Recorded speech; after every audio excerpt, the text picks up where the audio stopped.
I'll just read The Cake and the Diamond. It's outside Whiterun.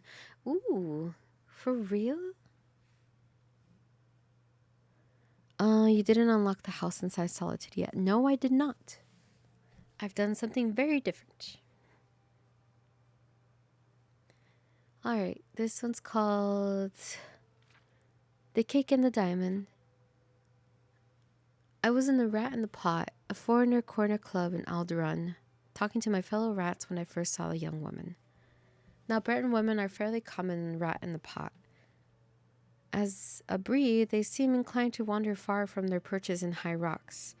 All Breton women, however, are so migratory, and the wizened old Biddy drew attention to herself, wandering around the room, talking to everyone. Nimloth and Odia were at their usual places, drinking their usual stuff. Odiad was showing the prize he had picked up in some illicit manner. Colossal diamond, as large as a baby's hand, and clear as spring water. I was admiring it when I heard the creaking of old bones behind me. Good day to you, friends, said the old woman. My name is Abel Credet, and I am in need of financial assistance and facilitate my transportation to Redenia. You'll want to see the temple for charity, said Nimlith curtly. I am not looking for charity, said Abel. I'm looking for barter services. Don't make me sick, old woman, laughed Odiad. Did you say your name was Abel Tridet? I asked. Are you related to Abel Tridet, a high rock alchemist? Closely related, she said with a cackle. We are the same person. Perhaps I could prepare you a potion in exchange for gold. I noticed that you have your possessions in a very... Noticed that you have in your possession a very fine diamond. The magical qualities of diamonds are boundless. Sorry, old woman. I ain't giving it up for magic. It was trouble enough stealing this one, said Odiad. I've got a fence who'll trade it for gold. But your fence will demand a certain percentage, will he not? What if I could give you a potion of invisibility in exchange? In return for that diamond, you could have the means to steal many more. A very fair exchange for services, I would say. It would be, but I have no gold to give you, said Odiad. I'll take what remains of the diamond after I've made the potion, said Abel. If you took it to the Mages Guild, you'd have supply all the other ingredients and pay for it as well. But I learned my craft in the wild, where no potion makers existed to dissolve diamonds into dust. When you must do it all by hand, by simply skill, you are blessed by remnants those fool potion makers at the guild simply swallow up. That sounds all very nice, said Nimlith. But how do we know your potion is going to work? If you make one potion, take the rest, Odiad's diamond, and leave. We won't know until you've gone whether the potion works or not. Trust is so rare these days, sighed Abel. I suppose I could make 2 potions for you, and there'd still be a little bit of a diamond left for me. Not a lot, but perhaps enough to get me to Ald Kedania. Then you could try the first potion right here and now and see if you're satisfied or not. But, I interjected, you can make one potion that works and one that doesn't, and take more of the diamond. She could even give you a slow-acting poison, but by the time she got to Alvredania, you'd be dead. Bleeding Kinnereth, you Dunmer are suspicious. I would hardly have any diamond left, but I could make 2 potions of those doses each, so you can satisfy yourself that the potion works and has no negative effects. If you still don't trust me, come along with me to my table and witness my craft if you like. So it was decided that I would accompany Abel back to her table where she had all her traveling bags full of herbs and minerals, to make certain that she was not making 2 different potions.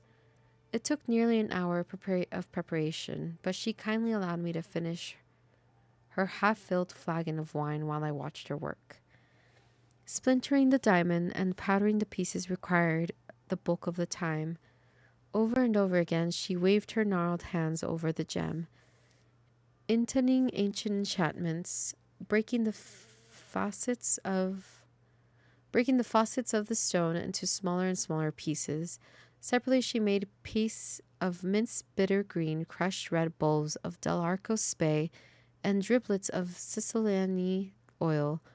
I finished the wine. Old woman, I finally said with a sigh, how much longer is this going to take? I'm getting tired of watching you work. The Mages Guild has fooled the populace into thinking alchemy is a science, she said. But if you're tired, rest your eyes. My eyes closed, seemingly of their own volition, but there had been something in that wine, something that made me do something what she asked. I think I'll make up the potion as cakes. It's much more potent that way. Now tell me, young man, what will your friends do once I give them the potion? Mug you in the streets afterwards and retrieve the rest of the diamond, I said simply. I didn't want to tell the truth, but there it was. I thought so, but I wanted to be certain. You may open your eyes now. I opened my eyes. Abel had made a small presentation on a wooden platter.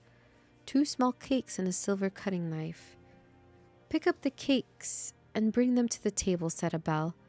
Don't say anything, except to agree whatever I say. I did as I was told. It was a curious sensation. I didn't really mind being her puppet. Of course, in retrospect, I resent it, but it seemed perfectly natural at the time to obey without question.